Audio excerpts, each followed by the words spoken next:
Okay, so after ending with velocity हम लोग अब वेलोसिटी से थोड़े से अगले फंक्शन की तरफ बढ़ते हैं और जो हमारे पास क्या होने वाला है, एक्सेलरेशन होने वाला है। एक्सेलरेशन की अगर मैं बात करूंगा बेटा, जिस तरीके से हम लोगों ने बात करा था कि रेट अगर मैं किसी भी चीज का बोल दूंगा तो आपको एक चीज दिमाग में रखना है कि वो क्वांटिटी आपकी टाइम से डिवाइड हो चुकी है। अब ऐसे ही मैं आज एक्सेलरेशन की बात करने जा रहा हूं, यानी कि अगर मैं एक्सेलरेशन की बात करता हूं तो एक्सेलरेशन कैसे आता है। क्लास 9th में आप लोग पढ़ते हैं कि एक्सेलरेशन बराबर होता है चेंज इन वेलोसिटी अपॉन में टाइम टेकन, यानी कि अपॉन में टाइम टेकन आया है तो इसका मतलब ये किस चीज का रेट है। तो आप ऐसे ही बोल सकते हो कि acceleration is equals to rate of change in velocity. The acceleration is defined simply as the rate of change in velocity.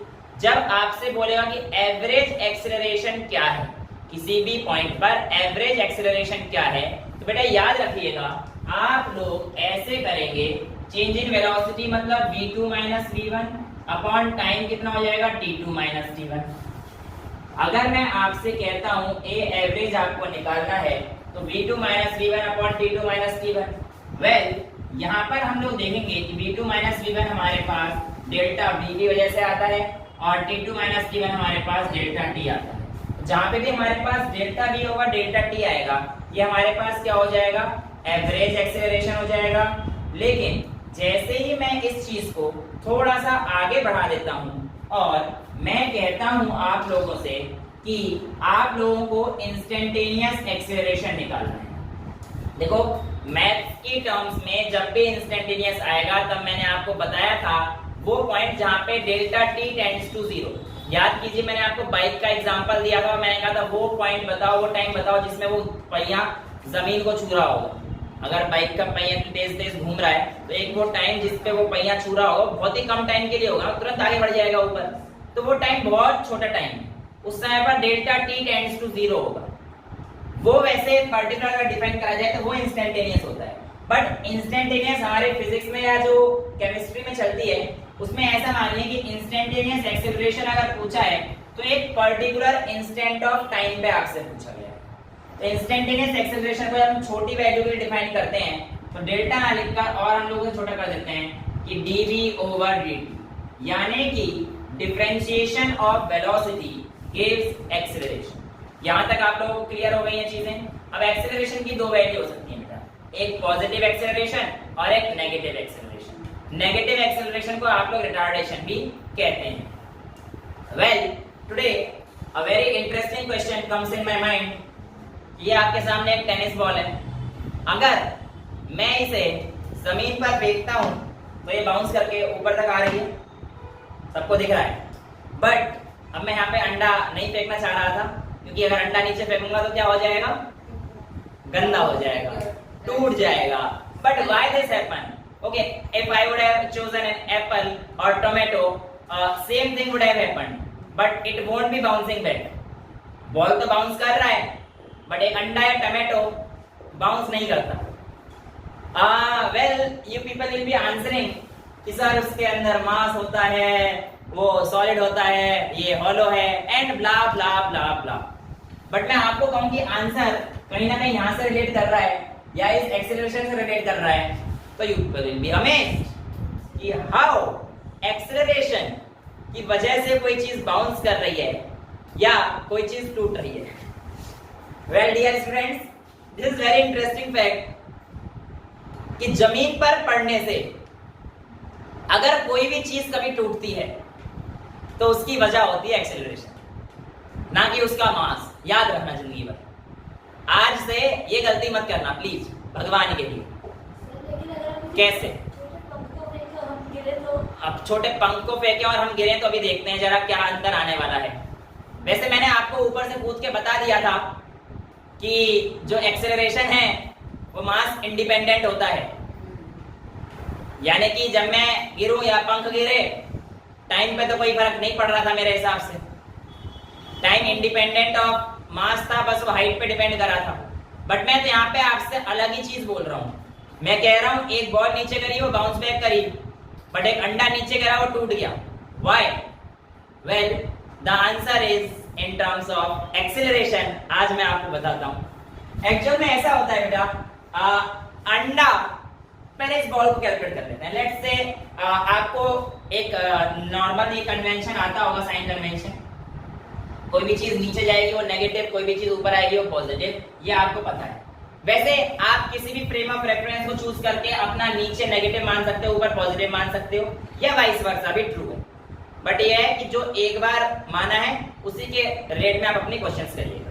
Well, normal convention जो फिजिक्स लेती है वो ये लेती है कि आप जो भी चीज ऊपर लेंगे वो पॉजिटिव लीजिए, जो भी चीज नीचे जा रही है उसे नेगेटिव लीजिए, राइट। और अब लेट्स से इस बॉल ने नीचे टाइम बहुत ही कम लिया है। देखो अगर मैं बात करूंगा तो टाइम पता नहीं, बहुत ही कम टाइम लिया जिसकी वजह से वो बॉल जमीन पे छूने के बाद वापस आई। Well, it depends on my force as well, कि मैं किस वेलोसिटी से उसे नीचे फेंक रहा हूं, है ना, उस पर भी डिपेंड करेगा, और उसका बाउंस बैक भी उस पर डिपेंड करेगा। बट मैं कहता हूं बॉल मेरी बहुत अच्छी थी और ये नीचे गई 5 मीटर पर सेकेंड से, ये नीचे गई 5 मीटर पर सेकेंड से। लेट्स से कि हमारे पास नीचे की डिस्टेंस माइनस ले लेते हैं, तो it will be -5 metre per second. उसकी वेलोसिटी हमारे पास ये होने वाली है। But when it is coming back तब वो +5 रहने वाली है। मान के चलो it could be any velocity here, मुझे मतलब नहीं है, just to make my calculation simple, मैं अभी 5 ले रहा हूं, right. So 5 metre per second यहाँ पे गई और ऊपर भी किससे आई है मेरे पास 5 metre. But then your v1 is this and your v2 is +5 metre per second. Let's say for a very small fraction of second, कितना लो, 0.1 सेकेंड के लिए जमीन पर लगी, लेट्स से कोई दिक्कत नहीं, 0.1 सेकेंड, यानी कि आपके पास अगर मैं इस बॉडी का एक्सेलरेशन चेक करता हूं तो it will be coming as v2 minus v1 upon delta t, and delta t कितना है, change in time 0.1 second. If this would be my value, then it will be coming as v2 is 5 minus of -5, right, upon में 0.1 second. Well, answer would be 100 meter per second square. Well, this point हट जाएगा यहाँ से, और आपको पता होना चाहिए 10 into 10 is equal to 100। इतना तो आई गेस आप लोगों को पता है। So आपके पास एक्सेलरेशन फाइनल जो आई it is 100 metre per second square इस बॉल की, इसलिए वो बाउंस बैक कर गई। But what is the case कि आपके पास वो जो अंडा था वो टूट गया, या फिर मैं ऊपर से अगर गिरता हूं तो मैं नीचे का नीचे ही दबा रह जाऊंगा, दबूंगा तो नहीं बट चित्त पड़ा हो जाऊंगा। ऐसा क्यों? इसका आंसर भी यहीं पर है। किसी भी बॉडी की वेलोसिटी इतना रोल प्ले नहीं करेगी शायद जितना टाइम ऑफ इंपैक्ट करेगा। जितना छोटा टाइम ऑफ इंपैक्ट उतना ज्यादा एक्सेलरेशन, जितना ज्यादा टाइम ऑफ इंपैक्ट उतना कम एक्सेलरेशन। यानी कि बाउंस बैक क्यों आ रही है? क्योंकि इसमें हमारे पास टाइम ऑफ इंपैक्ट और छोटा है, राइट। वैसे अगर आप लोगों को पता है कि जो हाई जंप करते हैं उनको गद्दों पर गिराया जाता है, ऐसा नहीं कि तो जमीन पे गिरो। गद्दों पर क्यों गिराया जाता है? क्योंकि उनका टाइम ऑफ इंपैक्ट बढ़ जाए थोड़ा सा ग्राउंड से। टाइम ऑफ इंपैक्ट बढ़ने पर एक्सेलरेशन क्या हो जाएगा? कम हो जाएगा, क्योंकि इनवर्स रिलेशन है। जब आपका टाइम ऑफ इंपैक्ट बढ़ रहा है तो एक्सेलरेशन क्या हो जाएगा? कम हो जाएगा, लेकिन उससे लगेगी कम। लेकिन उल्टा केस ले लेता हूं, मैंने जंप किया और सीधा जमीन पे तुमने मेरे को दे मारा, मतलब गद्दे वद्दे नहीं लगाए थे तुम लोगों ने, तो इससे मुझे क्या पता पड़ रहा है कि मेरा जमीन पे रहने का टाइम ऑफ इंपैक्ट तो बहुत कम हो गया ना, पटाख से फूट गया उसी टाइम में, एक्सेलरेशन बढ़ गया और मैं टूट गया।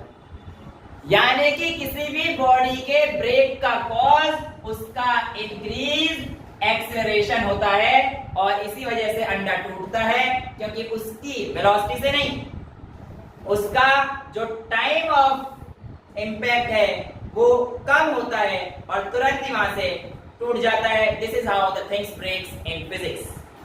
और अगर आपके साथ भी ऐसा होगा तो यही होने वाला है। चेक कर लेना, बहुत ज्यादा ऊपर टूटोगे तो पता नहीं क्या होगा, ठीक है, please do not try this dangerous experiment at your home. मैं किसी के पक्ष में नहीं हूं, but I have given you the proof. कोई भी चीज अगर एक्सेलरेशन बहुत ज्यादा भी टूटेगी, फिजिक्स यही कहती है, physics holds good here as well. और बाकी तो मैं आपको प्रूफ करके दिखाई चुका हूं कि टाइम पीरियड और ये सब जी वगैरह ये किसी मास वास पे डिपेंड नहीं करती है, जब मैं आप लोगों के सामने वहां से कूदा था। And I hope it was pretty much clear to you. अब नहीं कूद रहा बेटा, ठीक है, तो इसे कर लो नोट जिसे करना है। ये कॉन्सेप्ट समझ में आया एक्सेलरेशन का? ओके, सो आज तक आप लोगों ने ग्राफिकल मेथड से 9th क्लास में एक वो प्रूव करे थे, 3 इक्वेशन ऑफ मोशन, याद होगा, right? Position time relation, position velocity, है ना, xt x is equals to पता नहीं क्या क्या फॉर्मूले थे, 3 इक्वेशन ऑफ मोशन, याद है? हाँ, मतलब वही v is equals to u plus at, s is equals to ut plus half at square, और v square minus u square is equals to 2ax। Well, आज एक छोटा सा प्रूफ तो हम लोग सीन से उठा लेंगे कि किस तरीके से हमारे पास आता है। दूसरा ग्राफिकल मेथड 9th क्लास सीखते हैं, we will be dealing with calculus method, यानी कि जो हमने इंटीग्रेशन सीखी है, बेसिक इंटीग्रेशन, उसका इस्तेमाल करके आज किस तरीके से हम लोग इन इक्वेशंस को डिराइव करते हैं, ये सारी चीजें सीखने वाले हैं with in the few minutes. Well, सबसे पहले अगर मैं बात करता हूं कि इक्वेशन, फर्स्ट इक्वेशन को ले लेते हैं एक नॉर्मल तरीके से, है ना, कि जो हमारे पास, ताकि हम लोग थोड़ा सा जो बैकअप भी ले लें। 9th क्लास पता नहीं कितने बच्चों ने अच्छे से पढ़ी हुई है। वेल, अगर मैं आपसे एक बात कहता हूं, how will you define acceleration? So you will say, sir, acceleration is defined as the change in velocity, that is final velocity minus initial velocity divided by t minus, अब किसी बॉडी को मैं मान के चल रहा हूँ कि इनिशियल शुरू किया है, तो initial velocity is u and initial time t is equals to 0 दिया जाएगा, t2 minus t1 then t minus 0, right? After time t हमारे पास वेलोसिटी भी होगी, बट इनिशियली हमने मान के चला है कि उसकी वेलोसिटी क्या है, 0 है। At time t is equals to, मतलब दो टाइम ले रखे हैं, at time t is equals to 0 और at time t is equals to t, right? तो हमारे पास ये वैल्यू आप लोगों से पूछी जाती है। वेल, अगर आप लोग इसको सॉल्व करते हैं तो a is equals to v minus u upon t and from here you will be getting v is equals to u plus at, and this is your first equation of motion. So moving to the second equation of motion, you people very well know कि हमारे पास velocity किस तरीके से दी जाती है, displacement यानी कि final position minus initial position upon में time। तो आप यहाँ पे कह सकते हैं कि सर आपका x minus x naught vt के इक्वल आने वाला है, और ये v कैसा है आपके पास, एवरेज है, तो यहाँ पर भी आप इसे एवरेज लगा दीजिए। और एवरेज वेलोसिटी आपको पता है बेटा, आप लोग प्रैक्टिस करके आ चुके हैं, u प्लस v बाई 2, यानी कि आपके पास x माइनस एक्स नॉट किसके इक्वल हो जाएगा, u plus v by 2 into time t के इक्वल हो जाएगा बेटा यहाँ पर। अब आप लोग v की वैल्यू क्या रख सकते हैं, u प्लस at, तो आपके पास आ जाएगा u plus at divided by 2 into t कर देंगे, यही आ जाएगा बेटा हमारे पास। अब आपके पास ये कितना आ गया, 2u प्लस at, ये किसके इक्वल है, x माइनस एक्स नॉट के। तो यहाँ पे मैं लिख देता हूँ x minus x naught is equals to 2u plus at into t upon में 2, तो ये कितना आ जाएगा हमारे पास, 2ut प्लस at का स्क्वायर अपॉन में 2। बेसिकली इससे भी ये 2 कट जाएगा और ये हाफ यहाँ पे आ जाएगा, तो आपके पास फाइनल क्या आ जाएगा, x minus x not is equals to ut plus 1 by 2 at square, and this is your second equation of motion, जहाँ पे आपके पास x minus x नॉट को आप x भी लिख सकते हो, ठीक है? अगर दो पोजीशन दे रखी होती है तो हमारे पास इस तरीके से डील करना होता है। तो x is equals to ut plus half at square, this is your second equation of motion, और ये कहाँ से आती है, आपके सामने आ चुकी है। चलिए अब हम लोग देखते हैं अपनी थर्ड इक्वेशन ऑफ मोशन को कहां से लेकर आते हैं। देखिए बेटा, आपको पता है v is equals to u plus at होता है, तो आप इसे कह सकते हैं v माइनस u बराबर at आ गया है।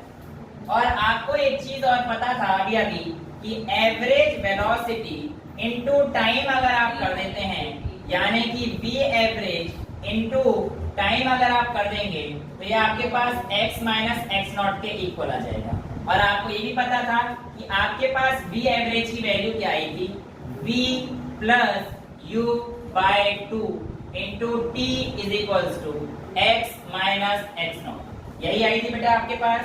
अब मैं इसको इधर ले आता हूँ, इसको इधर ले आता हूँ और इसको नीचे इसको ऊपर भेज दूंगा, तो मेरे पास आ जाएगा v plus u is equals to t by 2, ऐसा ही आएगा, नहीं सर उल्टा कर रहे हो, 2 by t x minus x naught के इक्वल हो जाएगी इस इक्वेशन में। लेट्स से ये इक्वेशन मेरी सेकंड है और मेरी ये वाली इक्वेशन मेरी फर्स्ट है, राइट। मैं मल्टीप्लाई कर सकता हूँ इन दोनों इक्वेशन को, फर्स्ट एंड सेकंड को, तो मेरे को क्या मिलेगा बेटा, v माइनस u, ये वाली इक्वेशन फर्स्ट और सेकंड को मल्टीप्लाई कीजिए, first into second, v minus u upon में v plus u is equals to, यहाँ पर देखिए 2 by t into x minus x naught, 2 by t into x minus x naught, और यहाँ पर कितना है इंटू ए टी। आप t से t उड़ा दीजिए तो आपके पास ये a minus b a plus b दिख रहा है, तो ये आपके पास आ जाएगा v square minus u square is equals to 2a x minus x naught, और इसको आप x भी लिख सकते हैं, तो आप कह सकते हैं v square minus u square is equals to 2ax। अब बेटा आपके पास तीन इक्वेशन आ चुकी हैं, इन इक्वेशन को किस किस नाम से जानते हैं ये भी समझ लीजिए। जो पहली वाली इक्वेशन है ये हमारे पास वेलोसिटी और टाइम रिलेशन, किस किस का रिलेशन है, वेलोसिटी और टाइम रिलेशन। अब अगर मैं इसकी बात करूंगा पर्टिकुलर, देखो जब x माइनस एक्स नॉट की बात करूंगा तो ये मेरे पास हो जाती है पोजीशन टाइम रिलेशन, किसका, पोजीशन टाइम रिलेशन। बट अगर मैं इसको x लिख देता हूँ, x माइनस एक्स नॉट को x लिख दिया, x is equals to ut plus half at square कर देता हूँ बेटा, तो ये पोजीशन ना रहेगा, फिर डिस्टेंस टाइम रिलेशन हो जाता है। यानी कि अगर ऐसा है तो स्पेसिफिक पोजीशन के लिए है, इसलिए इसे पोजीशन टाइम बोल देते हैं, बट इसकी वैल्यू अगर मैं डायरेक्ट लिख देता हूँ यहाँ पर तो डिस्टेंस टाइम हो जाता है। और लास्ट मेरे पास जो ये आती है v square minus u square equal to s, इसे कहते हैं हम लोग वेलोसिटी पोजीशन रिलेशन। तो ये हमारे पास तीन equation of motion by kinematics के जो मेथड है वो आप लोगों को आनी चाहिए। ग्राफिकल मेथड आप लोग 9th में डील कर चुके हैं, उससे आएगा यही, तो हम लोग उसे स्किप कर रहे हैं। I am really sorry for that, but I hope you people have done in class 9, so we will moving towards the calculus method of deriving these formulas.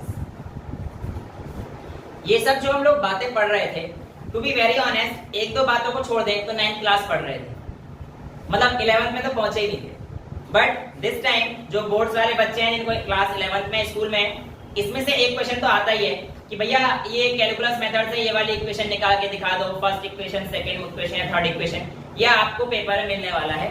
तो आज हम लोग प्रैक्टिस करने वाले हैं कि किस तरीके से आप इक्वेशन ऑफ मोशन निकालेंगे बाय कैलकुलस मेथड। कौन से मेथड से बेटा, कैलकुलस मेथड, यानी कि आप लोग इंटीग्रेशन का इस्तेमाल करके किस तरीके से यहाँ पर पहुंचेंगे, ये सारी चीजें हम लोग देखने वाले हैं। बात करते हैं सबसे पहली इक्वेशन ऑफ मोशन। देखिए आप लोगों को अब इतना तो मैं बता चुका हूं कि A is equals to dv over dt होता है, ये अब आप लोगों को पता होना चाहिए। बट अगर मैं यहाँ से वेलोसिटी निकालता हूं तो आप लोग कह सकते हैं कि सर आपका dv इक्वल हो जाएगा A डॉट dt। यहाँ तक तो आप लोग समझ ही चुके हैं कि कैसे आ चुके हैं। वेल, अब हम लोग आगे बढ़ते हैं, तो बेटा ऐसे समझिए आपको यहाँ पर कंडीशन मेंशन करनी पड़ेगी। जब आपके पास time t is equals to 0 था, तब आपके पास आपकी इनिशियल वेलोसिटी u थी। जब आपके पास टाइम t पर पहुंचे तो आपके पास वेलोसिटी v हो गई।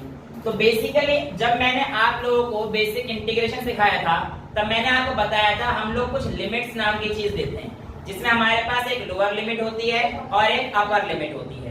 तो यहाँ पर बेटा बिल्कुल सेम काम कर रहा है। देखिए t इज इक्वल्स टू 0 का मतलब ये हमारे पास लोअर लिमिट की तरह काम कर रहा है, और फाइनली जहाँ पे हम लोग पहुंचे हैं t is equal to t का मतलब ये हमारी अपर लिमिट की तरह काम कर रहा है। सिमिलरली वेलोसिटी के केस में हमारे पास ये हमारी लोअर लिमिट रहने वाली है और ये हमारे पास क्या रहने वाली है, अपर लिमिट। तो ये वाली जो टर्म्स है हमारे पास अपर लिमिट में है और ये वाले टर्म्स हमारे पास लोअर लिमिट में है। अब इस इक्वेशन को इस्तेमाल करता हूं तो मैं इंटीग्रेट कर देता हूं इनकी विद इन लिमिट्स। तो यहाँ पे एक बार लिखना पड़ता है integrating with in limits. Limit मतलब आपको पता है औकात, तो यहाँ पर लिमिट्स की जो वैल्यूज है उनकी बात करी जा रही है। तो हमारे पास dv is equals to a dot dt का इंटीग्रेशन कर दीजिए पहले। तो बेटा जब आप लोग इसका इंटीग्रेशन करते हैं a बाहर आ जाएगा और dt का इंटीग्रेशन नॉर्मल t हो जाएगा। तो यहाँ पे आपके पास dv का integration v is equals to a। अब v के ऊपर हम लोग लिमिट लगा देंगे। कहां से कहां तक है v की लिमिट बेटा, हमारे पास u से v तक, यानी कि ये हमारे पास ऐसे गया है और यहाँ पर a बाहर आ जाएगा और dt का इंटीग्रेशन सीधा t लिख देता हूं मैं, dt का इंटीग्रेशन t लिख देता हूं और t हमारे पास कहां से कहां तक गया है, 0 से t तक। तो यहाँ पर हमारे पास 0 से लेकर t तक आप लोग लिख दीजिए।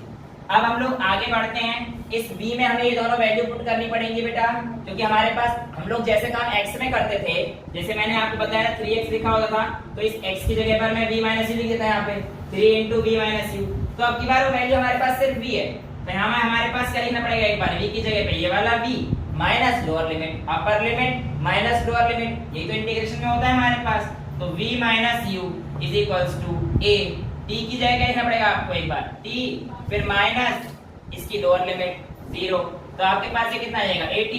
तो v minus u is equals to 80। तो यहाँ से आपके पास फर्स्ट इक्वेशन ऑफ मोशन आ गई है, v is equals to u plus 80 by calculus method. Moving towards the second equation of motion by calculus method, हमारे को ये पता रहता है कि v इज इक्वल्स टू, हमारे पास क्या होता है बेटा, ds ओवर dt, जहाँ पे s हमारे पास डिस्टेंस हुआ करता था। तो आप कह सकते हैं कि ds is equals to v dot dt हो जाएगा बेटा। और आपको ये भी पता है कि आपके पास v की वैल्यू u प्लस 80 होती है, तो u प्लस 80 डॉट dt हो जाएगा। फिर से वही कहानी, at time t is equals to 0 पर आपके पास जो पोजीशन थी वो 0 पे थी, और at time t is equals to t पर आप लोग s डिस्टेंस कवर कर चुके हैं।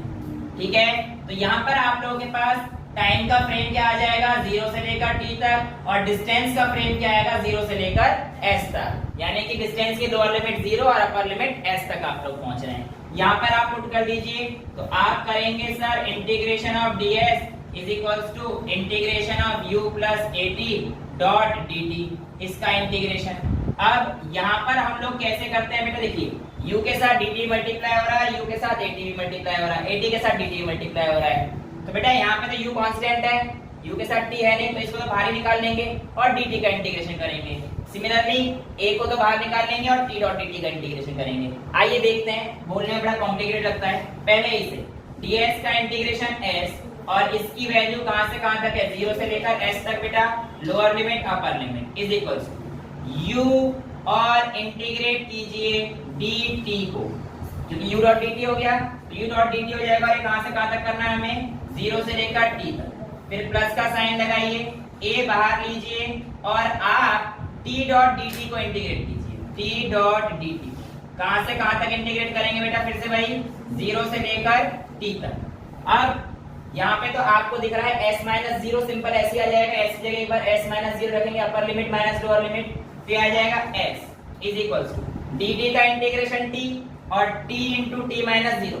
भाई ऐसे कर देता हूँ, चलो अभी एक स्टेप में खा नहीं रहा, तुम लोग अभी नए बच्चे हो, प्लस t डॉट dt का इंटीग्रेशन t स्क्वायर बाय 2 बता रखा है मैंने आपको, x डॉट dx का जिस तरीके से हमारे पास x स्क्वायर बाय 2 आया था, ऐसे t डॉट dt का क्या बन जाएगा हमारे पास, t स्क्वायर बाय 2। तो a t स्क्वायर बाय 2 और लिमिट हमारे पास अभी भी सेम। अब इसको खोल लीजिए, तो आपके पास क्या आ जाएगा बेटा, s is equals to u, break देखो t माइनस 0 को मैं t लिख दूं, अब तो हाँ बोल दो, तो t माइनस 0 तो u इंटू टी प्लस ये देखो t स्क्वायर की जगह एक बार t रखो, ऐसे करना है मुन्ना, t स्क्वायर की जगह एक बार t रखोगे माइनस एक बार टी की जगह 0 रख दो, 0/2 क्या ही आएगा, 0 ही आएगा ना, तो सिंपल टी स्क्वायर लिख सकता हूँ। हाँ तो t²/2 ही बचेगा, तो आपके पास बेटा क्या आ जाएगा प्लस a t²/2। याद कीजिए इक्वेशन आपके पास सेकंड इक्वेशन ऑफ मोशन होती है s is equals to ut plus half at²। Well moving towards the third equation of motion, तो बहुत ही अच्छी इक्वेशन ऑफ मोशन आप लोगों को पता है। देखिए आप लोगों को ये पता है कि आप लोगों ने इसका इस्तेमाल किया था first equation of motion a is equals to dv/dt। इस्तेमाल थर्ड इक्वेशन को ड्राइव करने के लिए हम इसी का ही करेंगे, बट यहाँ पर एक चीज मैथमेटिक्स आपसे बोलती है, किसी भी टर्म को अगर आप सेम नंबर से मल्टीप्लाई और डिवाइड करते हो तो उस टर्म पर कोई फर्क नहीं पड़ता, और फिजिक्स कहती है करो ऐसा करो, क्योंकि ऐसा करने से हमें बहुत राहत मिलती है। कैसे, देखिए आप लोगों के पास a is equals to dv/dt रहने देते हैं, अभी तो कोई दिक्कत नहीं है। मैं ऐसा करता हूँ इस टर्म को डिवाइड कर देता हूँ ds से और मल्टीप्लाई भी कर देता हूँ ds से, चलेगा? क्योंकि मैं बात तो सेम ही रहेगी, ds से ds कट जाएगा तो कोई फर्क नहीं आएगा, बट काटना नहीं है। देखो हमने काटना नहीं सीखा जिंदगी, हम तो बस सबका भला करते हैं, काटते किसी का नहीं। तो यहाँ पर भी हम लोग काटेंगे नहीं और भला करते हुए देखेंगे कि किस तरीके से काम होने वाला है। अब देखिए बेटा आप लोगों ने यहाँ पे लिख देना अपनी किताबों में कि मल्टीप्लाइंग या both multiplying and divide by ds जो भी लिखना। Well you people know very well कि ds/dt क्या होता है, v बाय डिस्टेंस को अगर आप टाइम के साथ डिफरेंशिएट करते हैं तो आपके पास v आता है, तो you can write a is equals to v.dv/ds। यहाँ तक तो कोई दिक्कत नहीं होनी चाहिए, मैंने बस ds/dt को dv लिख दिया है। अब ds को इधर पहुंचा देता हूँ, तो मैं कहता हूँ a.ds is equals to v.dv। फिर से वही कहानी, लिमिट्स कैसे देंगे बेटा, पोजीशन एट टाइम जब हमारे पास t इज इक्वल टू 0 रही होगी तो हमारे पास 0 पे रहा होगा, और कुछ समय के बाद जब t रहा होगा तो हमारे पास s रहा होगा। लेकिन इस बार जो इस तरफ रिलेशन लेना है वो हमारे पास t इज इक्वल टू 0 पे जो वेलोसिटी रही होगी वो इनिशियल वेलोसिटी रही होगी, और जो हमारे पास फाइनल वेलोसिटी जब s पे पहुंचा होगा तो हमारे पास कितनी रही होगी, v रही होगी बेटा। अब इस वैल्यू को अगर हम लोग यहाँ पर ध्यान से देखते हैं तो लिमिट्स के अंदर मैं इंटीग्रेट कर देता हूँ, तो ds का इंटीग्रेशन a, ds का इंटीग्रेशन s डाल देता हूँ सीधा सीधा, और इसकी लिमिट लगा देता हूँ मैं 0 से लेकर s तक इज इक्वल्स टू v.dv का इंटीग्रेशन आपको बता चुका हूँ v²/2 इस तरीके से t.dt का इंटीग्रेशन t²/2 आया था, ऐसे v.dv का इंटीग्रेशन हमारे पास क्या आ जाएगा v²/2, और मैंने इस बार डायरेक्ट लिख दिया है। तो यहाँ पर आपके पास जो लिमिट है कहां से कहां तक है, u से v तक। अब आपके पास ये s-0 ऐसे रहने वाला है, तो मैं लिख देता हूँ as इज इक्वल्स टू, अब एक बार इस b की जगह ये पुट करना पड़ेगा और एक बार ये पुट करना पड़ेगा, यही हमारे पास इंटीग्रेशन सिखाती है हमें। तो आप लोग कह सकते हैं कि v² - u² 2 आ जाएगा बेटा, और यहाँ पर आप सॉल्व करेंगे तो v² - u² is equals to 2as, और v² is equals to u² plus 2as, जैसे भी आप कहना चाहें। कैलकुलेशन मेथड से हमने 3 इक्वेशन ऑफ मोशन को ड्राइव कर लिया। ओके, अब हम लोग बेटा वो टॉपिक करने जा रहे हैं जो आज तक आप लोगों ने 9th में अगर नॉर्मल पढ़ाई करी होगी तो नहीं करते। वेल आई होप आप लोगों ने सबने नॉर्मल पढ़ाई करी थी मेरी तरह, है ना? खैर मैंने तो वो भी नहीं करी थी, बट स्टिल हाँ तो जो भी करी थी। बट आज हम लोग सीखेंगे कि what is the distance travelled in nth second. इसकी बात करेंगे, distance travelled in nth second. बेटे nth क्या है, पहले इस चीज को समझ लेते हैं। देखो मैं आपसे कहता हूँ एक बॉडी ऐसे चली, इतना उसका टाइम दे रखा था, 5 सेकंड के लिए चली, तो आप बताओ अगर उसकी इनिशियल वेलोसिटी ये थी तो उसने कितना डिस्टेंस ट्रेवल करा। तो आप कह दोगे sir s is equals to ut plus half at², और उसमें हम लोग टाइम को 5 दे देंगे।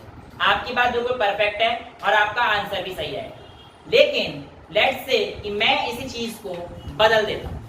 आप लोगों ने यहाँ से शुरू किया चलना, मान के चलो ये 1 सेकेंड, 2 सेकेंड, 3 सेकेंड और ये 4 सेकेंड, ठीक है?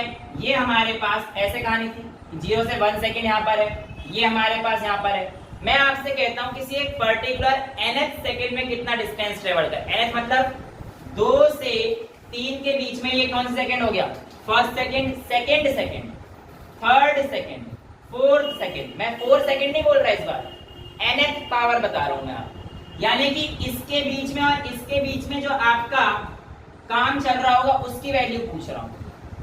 अब पर्टिकुलर 3 सेकंड पे नहीं पूछा है मैंने पूछा है 2 से 3 के बीच में कितना होगा। तो I am asking you the distance travelled in nth second. 2 से 3 के बीच में आप कैसे निकालेंगे? आप कहोगे कि सर ये वाली डिस्टेंस हम लोग निकालते हैं ये वाला,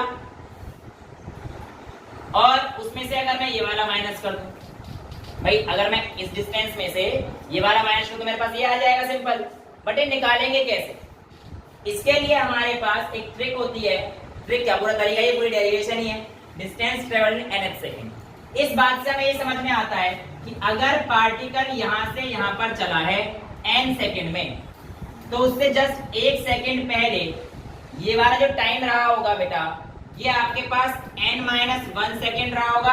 अगर यूनिफॉर्म चल रहा है, मतलब 1 सेकंड, 2 सेकंड, 3 सेकंड, 4 सेकंड, तो ये कितना ही सेकंड हो? अगर ये 50 होगा तो 49 सेकंड होगा। तो डिस्टेंस 50th सेकंड आप लोग इसमें से इसे माइनस कर दो, जो भी वैल्यू दे रखी होगी। डिस्टेंस 7 सेकंड बोलता है, तो आप क्या करने वाले हो? बेसिकली 7 में से 6 वाले को माइनस करने वाले हो। 7 का मतलब क्या हो गया? 7 n की वैल्यू आ गई, और उससे माइनस किसे करना पड़ेगा हमें? 6 को, यानी कि n-1 को ही तो माइनस कर रहे हैं 6 सेकंड को, तभी तो 7 सेकंड आ रहा है बेटा। 7 सेकंड का मतलब एक तो है 4 के बाद ये 5 हुआ, ये 6 हुआ, और ये 7 दिन हुआ। First second, third second, second second, third second, fourth second, fifth second, sixth second, और ये 7th सेकंड। 7 का मतलब आप जब n की वैल्यू 7 लोगे, उसमें से जब आप 6 को माइनस करोगे, तभी तो जाके आपका काम बनेगा।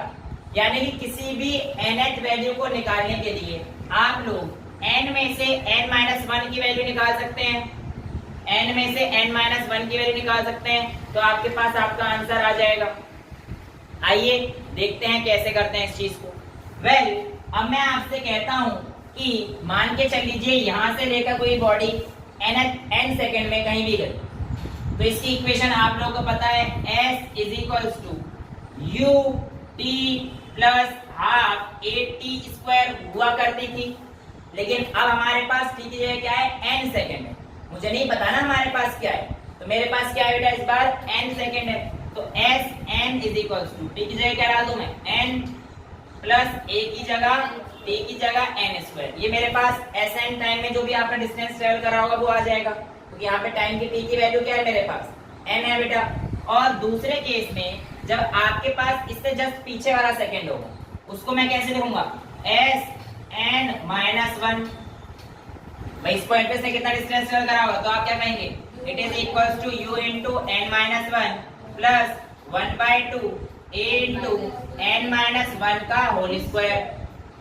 ये इक्वेशन आपकी फर्स्ट है बेटा, ये इक्वेशन आपकी सेकंड है। अब ये वाली डिस्टेंस निकालने के लिए आप क्या करेंगे? डिस्टेंस ट्रेवल्ड यहाँ तक का माइनस डिस्टेंस ट्रेवल्ड यहाँ तक का, यानी कि इस डिस्टेंस में से इस डिस्टेंस को माइनस करना पड़ेगा। तो on subtracting second from first value बड़ी है, हमें पता है कि Sn बड़ा है, Sn माइनस छोटा है, तो बस इसमें से ये वाला माइनस, तुम्हारे पास ये वैल्यू बच जाएगी। भाई इसमें से ये वाला माइनस करो तो ये बचेगा ना, तो मेरे पास वैल्यू क्या आ जाएगी बेटा? Sn-1 इज इक्वल्स टू, ये क्या आ जाएगा?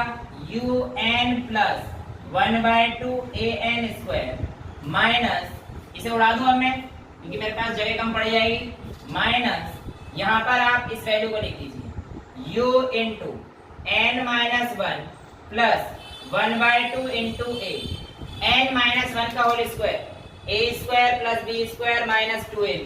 तो आपके पास कितना आ जाएगा? a स्क्वायर यानी कि n square plus 1 minus 2ab minus 2 into 1 into n, तो आपके पास आ जाएगा माइनस 2n। यहाँ तक आप लोगों को चीजें क्लियर हैं? अब आइए इसके आगे देखते हैं हमारे पास, इसको एज इट इज रख देता हूँ अभी के लिए, un plus 1/2 an square minus बाहर रहने देते हैं, un माइनस u लिख दूं, इसको un माइनस u लिख सकता हूँ, प्लस हमारे पास 1/2 a की n स्क्वायर में करूंगा तो कितना आ जाएगा बेटा मेरे पास? 1/2 an स्क्वायर आ जाएगा। a की इसमें मल्टीप्लाई करूंगा तो कितना आ जाएगा? a/2 आ जाएगा। इसे भी उड़ा दूं क्या? चलो कोई यहाँ पे लिख दूंगा, और इसकी मल्टीप्लाई करूंगा 2 से 2 कट जाएगा तो माइनस an बचेगा, 2 से 2 कट जाएगा तो माइनस an बचेगा। यहाँ तक आपको क्लियर है? कोई डाउट यहाँ तक नहीं है? अब आगे बढ़ते हैं बेटा, हमारे पास इसको ब्रैकेट को खोल दीजिए, तो un plus a by 1/2 an square minus un minus minus plus u minus plus minus 1/2 an square minus a/2 और प्लस an, राइट। अब देखिए इस un से ये वाला un गया, इस हाफ an स्क्वायर से माइनस का हाफ an स्क्वायर गया, आपके पास बचता है u और तो इधर से कुछ नहीं बच रहा है, माइनस a/2 प्लस a/n। तो यहाँ पे मैं ऐसे लिख सकता हूँ, इन दोनों में से a/2 कॉमन ले लूं, इन दोनों में से मैं a/2 कॉमन ले लेता हूँ, तो प्लस a/2 कॉमन, अभी क्योंकि बेटा मैं कॉमन a नहीं लेना चाह रहा क्योंकि वो इक्वेशन चाहिए हमें a/2 से आएगी, तो u प्लस प्लस का मैंने a/2 लिया है, तो यहाँ पर देखिए बेटा यहाँ पे क्या बचेगा n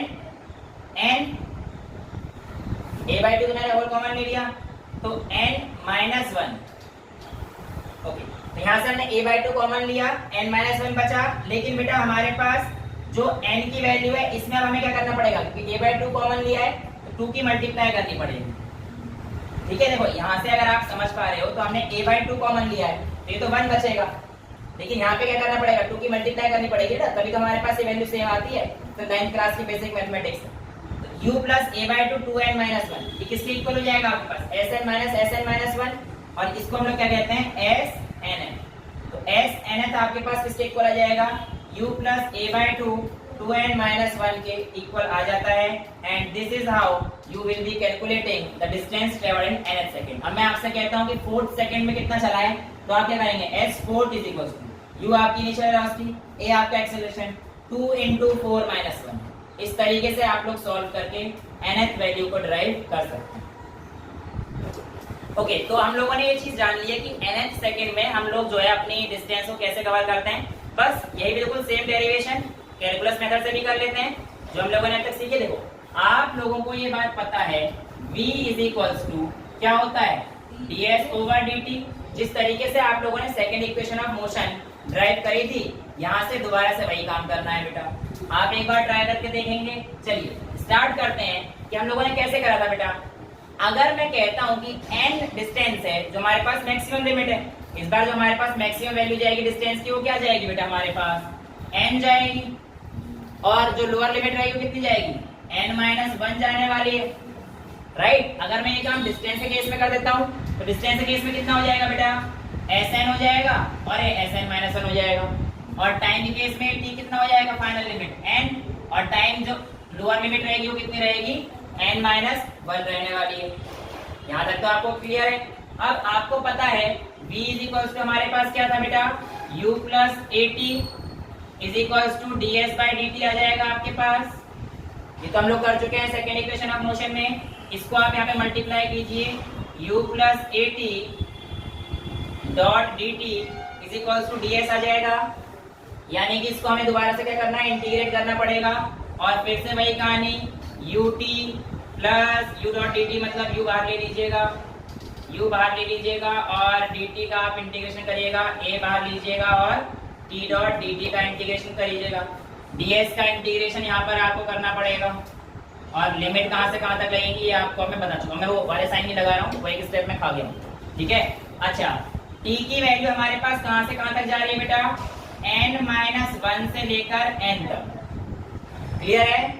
यहाँ पर भी यही वैल्यू आएगी बेटा, n माइनस 1 से लेकर n तक, और इसकी वैल्यू हमारे पास क्या आ रही है, sn माइनस 1 से लेकर sn तक, राइट। तो मैं इसको क्या लिख सकता हूँ, dt को क्या लिख सकता हूँ, नॉर्मल t, और यहाँ पर u ये आ जाएगा t plus a, t dot dt का integration d square by 2 n minus 1 से लेकर n तक इज इक्वल टू ds का इंटीग्रेशन s, और ये वैल्यू sn माइनस 1 से लेकर sn तक। अच्छा, ये वैल्यू कहाँ से कहाँ तक है, n माइनस 1 से लेकर n तक। अब इसकी जगह पे मेरे को वैल्यू पुट करनी पड़ती है, अपर लिमिट माइनस लोअर लिमिट करनी पड़ती है बेटा। तो हमारे पास क्या आ जाएगा, u, यहाँ पर अपर लिमिट क्या रखेंगे, t की जगह एक बार n, फिर माइनस n माइनस 1, अपर लिमिट माइनस लोअर लिमिट ये खत्म हो चुका है, a, t स्क्वायर बाई 2, यानी कि आप लोग क्या रखेंगे, a बाई 2 बाहर ले लीजिए, 2 बाहर ले लीजिए, t स्क्वायर की जगह एक बार रखिए आप n स्क्वायर, फिर आप माइनस लगा दीजिए और आपके पास ब्रैकेट में दीजिए n-1 का होल स्क्वायर, यही हो जाएगा आपके पास बेटा वैल्यू। और ये आपके पास किसके इक्वल आएगा, Sn माइनस Sn-1, ये आप लोगों को पता है ये किसके इक्वल आया था, Snth के इक्वल आया था, अभी हमने पीछे करा था, राइट। तो मैं इसके बाद यहाँ पे शुरू कर रहा हूँ, मेरे पास आ जाएगा Snth is equal to n-n cut जाएगा, माइनस माइनस प्लस हो जाएगा तो u बचेगा यहाँ, तो हमारे पास आ जाएगा u प्लस a/2, अंदर देखिए बेटा ये आएगा हमारे पास n² प्लस 1 माइनस 2n, देखो ऐसे कर लेते हैं, एक स्टेप कर ही देता हूँ वरना परेशान रहोगे रात में, n² plus 1 minus 2n, right, यही वैल्यू आई थी बेटा। अब इसे खोल लो तो आपके पास Snth is equal to u plus a/2 n² minus n² minus 1 plus 2n, n² से n² गया तो Snth की वैल्यू आपके पास आ जाएगी u plus a/2 2n minus 1 हमारे पास वैल्यू में आ जाएगी। और यही इक्वेशन आप लोगों ने अभी दूसरे मेथड में काइनेमेटिक्स मेथड थे उससे आप लोगों ने निकाली थी। तो this is how you will be calculating the distance travelled in nth second. तो यहाँ तक आपके पास कैलकुलस मेथड से खत्म हो चुका है। अभी अगले क्लास में हम लोग कुछ क्वेश्चंस करेंगे इससे रिलेटेड, और जो प्रीवियस ईयर कॉम्पिटिशन में आ रखे हैं नीट और IIT में उन क्वेश्चंस को उठाएंगे और उसके बाद हम लोग अपना आगे बढ़ाएंगे। आज के लिए रखते हैं, that's all for today, thank you so much.